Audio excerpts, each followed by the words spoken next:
이 고난 주간의 이 여정, 우리는 예수님께서 갈릴리를 떠나서 이제 예루살렘에 십자가를 지기 위해 가기 위한 그 하루하루를 우리가 살펴보았습니다. 누가복음 전체의 3분의 1에 육박하는 이 엄청난 분량을 할애하는 이 시간들 속에 참 귀한 사건들, 그리고 우리 가슴 속에 깊이 새겨야 될 여러의 주님의 말씀들이 있었어요. 마태와 마가에도 기록되어 있지 않는 누가만이 기록한 그런 특별한 기억들도 그 안에 있습니다. 이제 이 갈릴리의 여정도 그 끝을 향해 가고 있습니다. 그리고 예루살렘에 이르기 전에 마지막 관문 도시, 가장 큰 도시라고 할 수 있는 여리고로 예수님은 지나가게 되셨습니다. 오늘 1절을 보면 예수께서 여리고로 들어가 지나가시더라라고 말하고 있는데요. 이 19장은 지난 9장부터 시작된 긴 여정이 이제 마치고, 예루살렘 여정을 마치고 이제 마지막 십자가를 지시기 위한 예루살렘 사역으로 전환되는 바로 그 한복판에 놓여져 있습니다. 하나의 창을 닫고 이제 새로운 창을 여는 길 가운데 있다는 것이죠. 그리고 바로 이 지점에서 예수님은 한 사람을 만나세요. 그 사람에 대해 성경은 이렇게 소개하고 있는데요. 2절의 말씀 함께 읽어보죠. 삭개오라 이름하는 자가 있으니 세리장이요 또한 부자라. 그의 이름이 먼저 소개되고 있습니다. 이름이 무엇이냐? 바로 삭개오. 이 삭개오의 이름의 뜻은 깨끗하다, 순결하다, 의롭다라는 것입니다. 아마 삭개오란 이름은 어렸을 때부터 많이 들어보셨을 텐데, 근데 정작 그 이름의 뜻이 이런 건지 모르셨죠? 깨끗하다, 순결하다, 또 의롭다라고 이름은 하고 있어요. 자, 여러분은 이름의 뜻이 무엇입니까?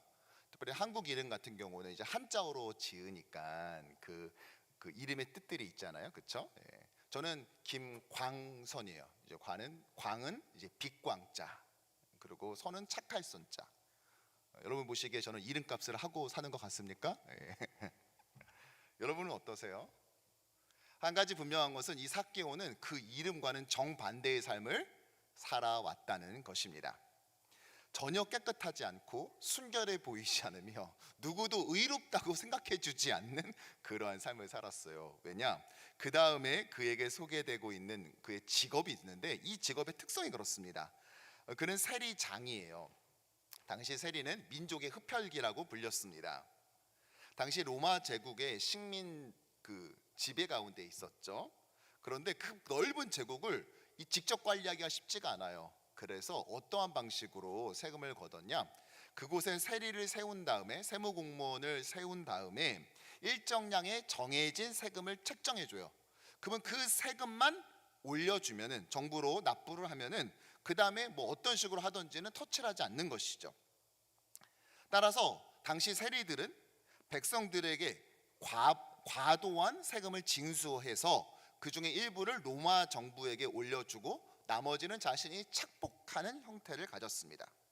로마 정부에 협조하는 것 자체가 벌써 외세의 앞잡이인데, 자신들의 경제적으로 수탈하는 이 세리들을 보면서 당시 사람들은 얼마나 분노했겠습니까? 그러니까 민족의 흡혈귀 취급을 받는 거예요.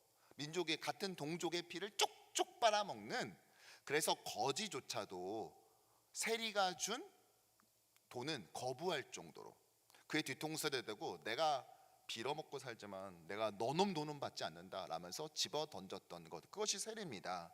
근데 그 세리들의 관리자예요. 그들 세리들 안에서도 고위직이란 말이에요. 그러니 그는 당시 사람들이 봤을 때는 죄인 중에서도 괴수인 사람인 것입니다. 따라서 그 다음에 소개된 그가 이름이 삭개오고, 그리고 세리장이었는데 부자였다. 여러분 순서를 보세요. 부자였는데 공교롭게 세리가 아니에요. 세리인데, 세리 중에서도 우두머리 세리장인데 그가 부자였다. 여러분, 이 누가가 그를 소개하는 방식이 참 얄궂지 않습니까? 이 상상을 불러일으키잖아요. 세리장인데 부자야? 그러면은 그가 갖고 있는 그 부의 축적 방식이 어떠했겠다라는 그 유추를, 그 상상을 불러일으키도록 그것을 배치하고 있는 것을 볼 수가 있는 것입니다. 그가 부자인 걸 누구도 부러워하지 않고요. 오히려 그 부자인 것이 사람들에게 지탄의 대상이 되고 또 지탄의 근거가 되는 역할을 아마도 했을 것입니다. 자, 그런데 예수님께서 그를 만나셨어요. 이 위대한 예루살렘 여정의 마지막 도시에서 만난 것이 다름 아니라 세리장 삭개오였다는 거예요. 여러분, 만일 여러분들이 기나긴 유학 생활을 마치고 이제 좀 있으면 돌아가게 되는데 이제 마지막 누군가를 만난다면 여러분 누굴 만나시겠습니까? 뭐 존경하는 교수님이라든지 뭐 나의 멘토라든지 뭐 이런 사람 좀 만나서 좀 조언도 듣고 같이 좀 의논도 하고 뭐 이러고 싶지 않겠어요? 그런데 예수님께서 이 위대한 예루살렘 여정의 마지막 이 지점인 여리고를 통과하면서 만난 사람이 다름 아닌 이 삭개오였다는 사실은 우리에게 굉장히 놀라움을 가져다 주고 있습니다. 예수님은 이 사람을 그냥 오늘 만났던 것이 아닙니다. 가다 보니 얻어 걸린 만남이 아니라는 것이에요. 흐르고 흘러서 오늘 너네? 라고 걸린 것이 아닙니다. 오늘 누가는 그랬다면 이것을 굳이 기록하지 않았을 거예요. 예수님이 하신 더 많은 말씀들이 있고 더 많은 기적이 있었고 더 소중한 만남이 있었음에도 불구하고 그거 다 기록하지 않았습니다. 요한도 말하잖아요. 그거 다 기록했다가는 밤새 기록해도 아니 다 이 세상 끝날 때까지 기록한다 할지라도 쌓아 올린다 할지라도 다 못 기록해. 그래서 선택적 기록임을 말하지 않습니까? 그런데 이 위대한 여정의 마지막 만난 이 만남을 그것도 삭개오 이 죄인 중에 괴수와의 만남을 기록했다는 것은 누가는 의도적이었던 것입니다. 무엇인가를 말해주고 보여주고 싶은 거예요. 무엇이죠? 예루살렘으로 향하는 예수님의 이 여정, 그것이 무엇을 위한 것이었는지, 아니 예수님의 지난 이 땅에서의 삶의 이유가 무엇을 정조준했는지를 오늘 이 사람과의 만남을 통해 보여주고 싶었던 것입니다. 그리고 저는 그 길이 다름 아닌 기적의 길이었음을 다시 한번 깨닫게 되었습니다. 바라기는 이 고난주간 특세의 마지막 날 올 주님의 모든 백성들이 주님의 길이 왜 기적의 길이었고 오늘 이 삭개오와의 만남을 통해서 우리가 깨닫고 마음에 새기며 다시 한번 회복해야 될 것이 무엇인지를 온전히 마음에 새겨서 이 고난주간 주님께서 우리에게 허락하신 그 참다운 예수의 길을 우리도 따라가는 그리스도의 신실한 제자 되기를 주님의 이름으로 간절히 축원합니다. 예수님이 여리고를 지나간다는 이야기를 듣고 어떤 분인지 그는 만나고 싶어 했어요. 그런데 여기서 삭개오에 대한 추가 정보가 제공이 됩니다. 3절의 말씀 함께 읽죠. 그가 예수께서 어떠한 사람인가 하여 보고자 하되 키가 작고 사람이 많아 할 수 없어. 네, 3절까지 먼저 읽어볼까요? 네. 바로 그가 키가 작다는 걸 알려줘요. 또 하나의 장애물이 있습니다. 그것은 바로 사람들이 많다는 거예요. 키가 작다, 사람들이 많다. 그래서 예수님을 만나기 힘들었다는 거예요. 하지만 이거는 제가 볼 때 핑계에 불과합니다. 아무리 그가 키가 작다 할지라도 그가 이 마을에서 막 존경을 한 몸에 받는 덕망 있는 사람들이라면 사람들이 비켜주지 않았겠어요? 양보해주지 않았겠어요? 예를 들어서 저 같은 사람. 여러분 아시는 것처럼 제가 이게 미국 평균 신장에 아주 미세하게 못 미칩니다. 그렇죠? 네. 지금 그 큰 웃음이 무엇을 상징하는 거죠? 네.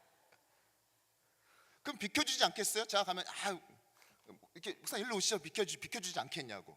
권사님 안 비켜주실 거예요? 그만 비켜준대잖아요. 크게 비켜주신다고. 네.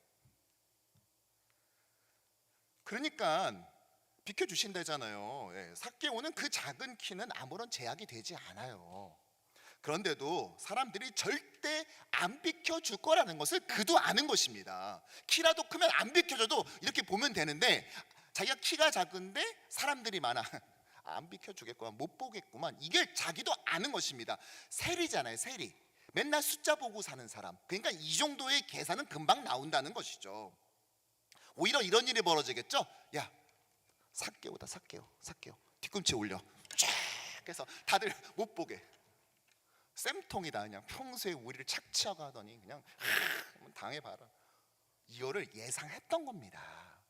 그래서 그가 선택한 방법은 무엇이었냐? 바로 4절의 말씀이에요. 시작. 앞으로 달려가서 보기 위하여 돌 무화과 나무에 올라가니 네. 이는 예수께서 그리로 지나가시게 되밀어라. 삭개오는요, 예수님의 예상 경로를 파악했어요. 그리고 돌 무화과 나무로 올라갑니다. 옛날엔 이것을 우리가 뽕나무로 번역을 했는데 이제 제대로 바로 잡아서 이제 돌 무화과 나무로 이제 정확하게 이제 번역을 했죠. 지금도 성지순례를 가면은 이 여리고에 가면 이 삭개오가 올라갔다라고 전해지는 돌 무화과 나무가 그 마을 입구에 크게 있습니다. 지금은 이제 팔레스타인 자치구의 그 통제 가운데 있는 그 지역이 되었는데요. 뭐 진짜 그 나무일지 아닐지는 뭐 알 수가 없는 것이죠. 네. 그런데 근데 그 나무에 잎사귀가 좀 크거든요. 그래서 사람들이 생각하기를 이게 아무래도 자기가 거의 매달려 있는 게 사람들이 너무 잘 보이면, 예를 들어서 팜트리 같은 데 있으면 딱 보이잖아요. 근데 이게 잎사귀가 좀 크니까 거기에 올라가 있으면은 자기가 올라가 있다는 사실을 사람들이 잘 안 보이기도 하고 할 테니까 그 나무이겠다라고 더 생각하게 되는 거죠. 그리고 드디어 예수님은 구름과 같은 인파와 함께 그 아래를 지나가게 되셨습니다. 그때 예수님은 걸음을 멈추시죠. 그리고 그 나무에 마치 매미처럼 붙어 있는 이 삭개오를 보시면서 이렇게 5절에서 말씀을 하시는데요. 삭개오야 속히 내려오라. 내가 오늘 내 집에 유하여야 하겠다 하시니. 그는 올라갔는데 예수님은 그에게 내려오라 말씀하십니다. 그러자 삭개오는 6절과 같이 반응을 합니다. 함께 읽죠. 급히 내려와 즐거워하며 영접하거늘. 그는 너무 즐거워하면서 빨리 내려왔습니다. 그리고 예수님을 웰컴하면서 자기 집에 모셔요. 이렇게 삭개오의 집에서 누구도 예상치 못했던 충격적인 식사가 시작됩니다. 이때 삭개오는 즐거워하며 영접했다고 했어요. 삭개오는 이렇게 기뻐했던 반면 이 식사를 지켜본 다른 사람들은 어땠을까요? 여러분 어땠을 것 같으세요? 가만히 귀를 쫑긋 세워보시겠어요? 뭐가 좀 들리죠? 다시 자세히 들어보세요. 들려 지금 무슨 소리가 들려? 지금 들리죠? 그렇죠? 다 들리죠 지금. 무슨 소리예요? 그렇지, 사람들이 쑥덕쑥덕거리는 소리가 들리잖아요 지금. 사람들이 지금 실망한 소리가 들립니다. 7절에 보면 이렇게 그들의 반응을 기록하는데 뭇 사람이 보고 수군거려 이르되 저가 죄인의 집에 유하러 들어갔다. 이때 수군거리다라는 말은 단순히 운성거린다, 웅성거린다 이런 말이 아니에요. 이것은 사방으로 퍼져가듯 웅성거리며 불평하다라는 뜻입니다. 과거 이스라엘이 출애굽할 때 하나님과 모세에 대해서 불평했다라고 했잖아요. 똑같은 단어를 지금 쓰고 있습니다. 그때 사용된 단어예요. 예수님께 불평을 하는 것이죠. 전에는요, 예수님이 뭐만 하면은 막 비난하는 사람들은 주로 누구였냐? 웅성거리던 사람들은 누구냐? 주로 바리새파 사람들이었습니다. 그런데 오늘 이 장면에서는 일반 사람들까지도 못마땅해 하고 있는 것입니다. 왜요? 삭개오는 진짜 죄인이거든요. 정말 찐이에요, 찐. 그들 생각 속에서 언젠가 하나님의 심판이 나를 이 땅에 임하게 되고 죄인들 나와 했을 때 사람들이 줄을 쫙 쓰게 되면은 그때 1번이 삭개오예요. 나머지 어지간한 죄인들은 번호표 끊고 삭개오 뒤에 기다려야 된다고요. 그런데 그 죄인의 집에 오늘 예수께서, 죄송합니다, 그놈 집에 예수님께서 들어가셔서 그와 식사를 한다고요? 겸상을 한다고요? 정말 충격적이죠. 하지만 더 충격적인 것은 이 식사가 끝난 다음에 벌어진 일이었습니다. 삭개오는 예수님께 8절과 같은 말을 하고 있어요. 8절 시작. 삭개오가 서서 주께 여짜오되 주여 보시옵소서 내 소유의 절반을 가난한 자들에게 주겠사오며 만일 누구의 것을 속여 빼앗은 일이 있으면 내 갑절이나 갚겠나이다. 아멘. 그는 자신의 절반을 가난한 사람과 나누겠다고 말합니다. 사회 환원을 선언한 것이죠. 뿐만 아니라 다른 사람들 속여서 착복한 것 있으면 그거는 4배로 보상하겠대요. 지금으로 말하자면 원금뿐만 아니라 이자 비용에 대한 것도 또 거기에 더해서 정신적 피해 보상까지 더하겠다는 거예요. 참 그 사람 입에서 가장 안 나올 것 같은 말이 이런 말인데, 그렇죠? 뭐 다른 것도 뭐 하고 밥도 사고 하는데 돈 얘기만 나오면 사람이 확 예민해져가지고 확 안면 바뀌는 사람들 있잖아요. 막 다른 거는 잘 넘어가고 뭐 하고 몸으로도 잘 섬기고 하는데 그냥 돈과 관련된 것만 나오면 1불만 손해봤다 싶으면은 막 갑자기 사람 돌변해가지고 같은 사람 맞아? 막 싶은 막 그런 사람 있잖아요. 삭개오가 딱 그런 전형이잖아요. 민족에 피 빨아먹고 사는 사람, 돈이면은 뭐 그냥 물불 안 가리고 뭐 애비고 없는 그런 사람, 동족이고 뭐고 없고 나 율법 그런 거 몰라. 뭐 아브라함의 후손? 에이, 그게 밥 먹여주냐? 나한테 이득되는 사람, 이득된다면 그게 로마 정부든 유대 정부든 난 상관없어. 그 사람. 근데 그 사람 입에서 가장 나오지 않을 것 같은 숫자가 지금 나오잖아요. 사회의 환원, 가난한 자들 거 나누겠다. 남의 거는 훔치지 않고 살아라. 근데 그런 사람이 지금 이런 일을 결단했다는 거예요. 지금 오늘 완전히 충격적인 일이 지금 2단 콤보로 들어갔는데 2단 콤보가 아니라 3단 콤보입니다. 더 충격적인 일은 이제부터 시작이에요. 그의 이 고백을 들은 예수님은 믿기지 않는 선언을 오늘 9절과 10절에서 하십니다. 함께 읽어보죠. 예수께서 이르시되 오늘 구원이 이 집에 이르렀으니 이 사람도 아브라함의 자손이미로다. 인자가 온 것은 잃어버린 자를 찾아 구원하려 함이니라. 아멘. 누가가 오늘 예수님께서 이 예루살렘 여정의 마지막에 만난 사람이 누구였는지를 밝혀준 이유가 바로 여기 있는 것입니다. 단순히 세리장을 만났다는 걸 말하고 싶은 것이 아니에요. 그가 자신의 재산을 사회에 환원했다는 얘기를 하고 싶어서 말하는 것이 아닙니다. 지금 적십자나 뭐 사회 환원 프로그램 지금 이 얘기하고 싶은 것이 아닙니다. 그리스도인은 다른 사람을 물질로 돕고 뭐 도네이션을 많이 해야 됩니다. 지금 뭐 그런 얘기를 하고 싶어서 지금 마지막에 배치시키는 것이 아니라는 것입니다. 물론 중요하죠. 그런데 예수님의 궁극적인 이유는 이 땅에 YMCA 만들거나 적십자거나 유니세프 심기 위해서 온 것이 아닙니다. 그 정도면 하나님의 아들까지 올 필요는 없다는 것이죠. 예수님이 이 예루살렘의 여정을 한 이유가 무엇이냐? 바로 10절의 말씀, 인자가 온 것은 잃어버린 자를 찾아서 무엇하려고? 구원하기 위해서라는 것입니다. 이것이 이 여행의 목적이었고 그가 이 땅에 오셔야만 됐었던 궁극적인 목표였다는 거예요. 사실 오늘 이 이야기만 딱 잘라서 보면 안 되고요. 오늘 19장인데 그 앞에 18장에 있었던 또 다른 예수님과의 만남과 연결시켜야 돼요. 누구냐? 부자 청년, 부자 관원의 이야기입니다. 한 부자 청년이 예수님께 와서 어떻게 영생을 얻을지, 주 구원받을 수 있을지를 질문했고 예수님은 계명을 지키라고 말합니다. 자, 그러자 그는 이미 그런 건 다 했다고 말해요.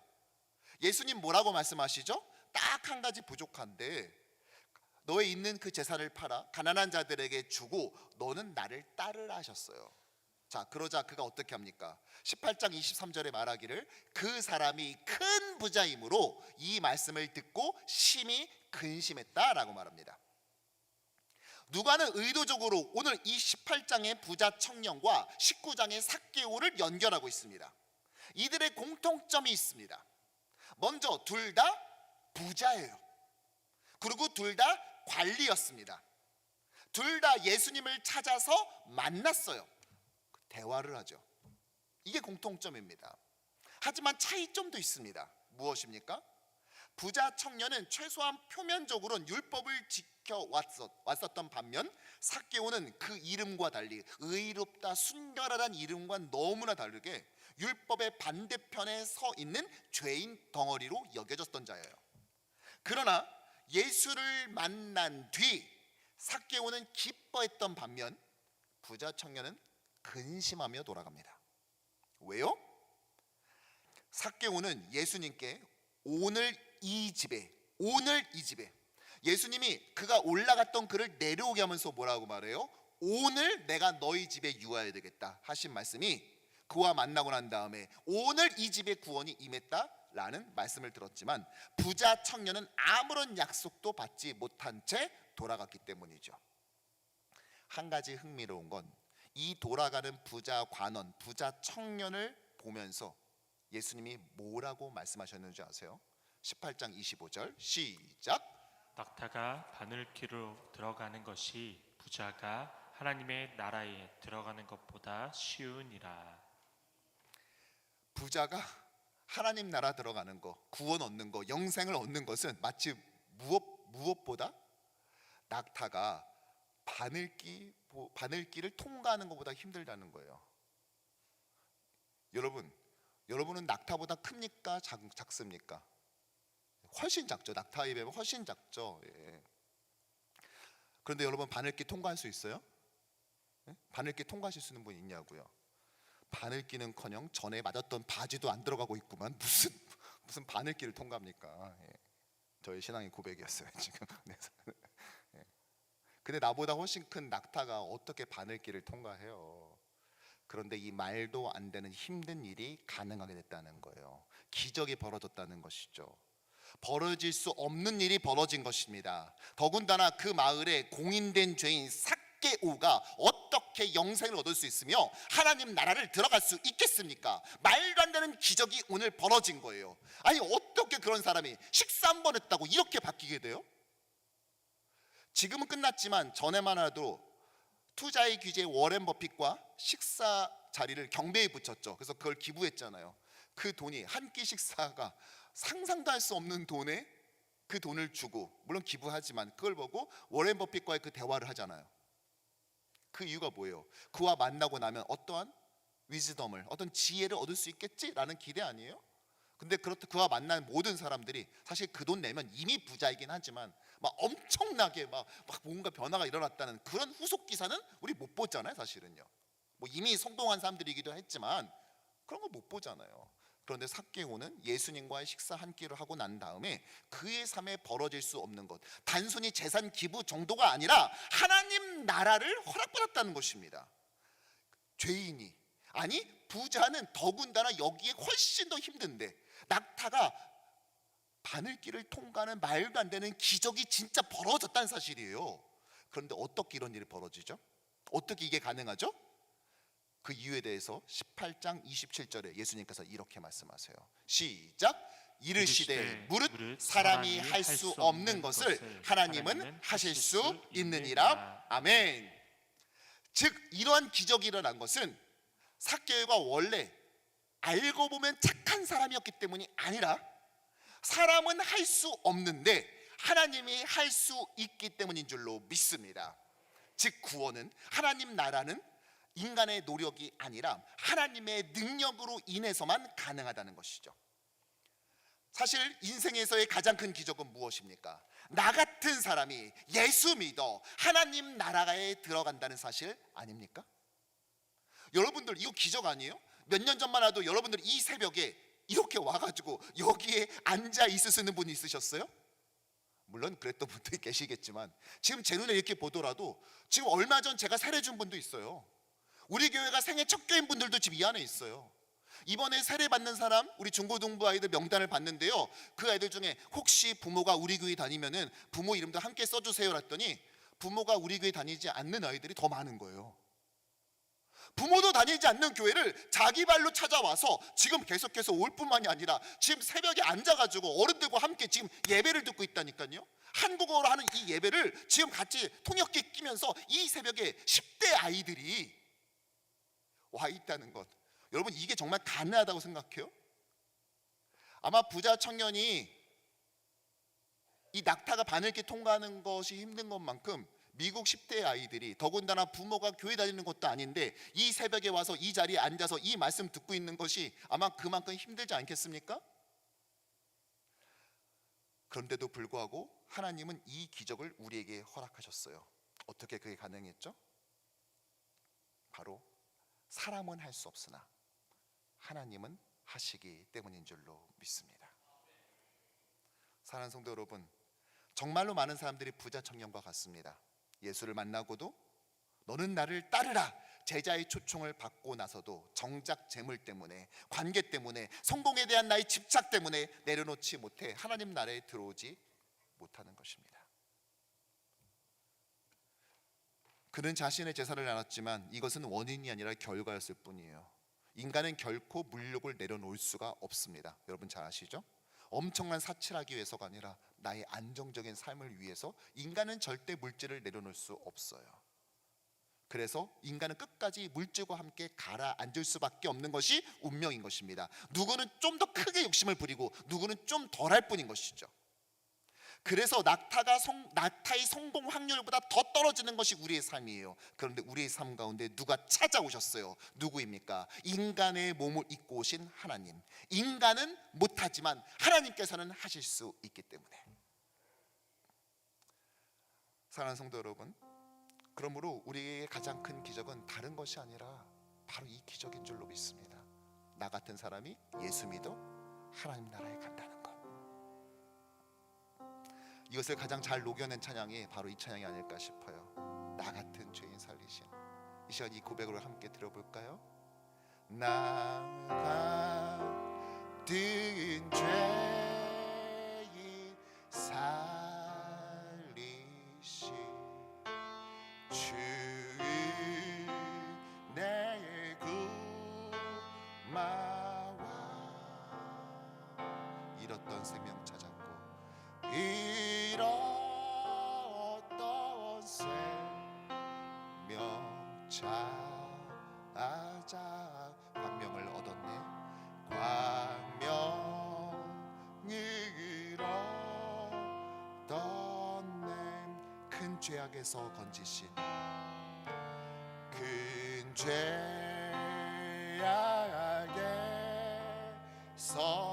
건지 주내 고마워 주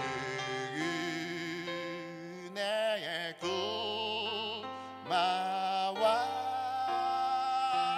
나 처음 믿은 그 시간 나 처음 믿은 그것이 귀하고 귀하다 귀하다.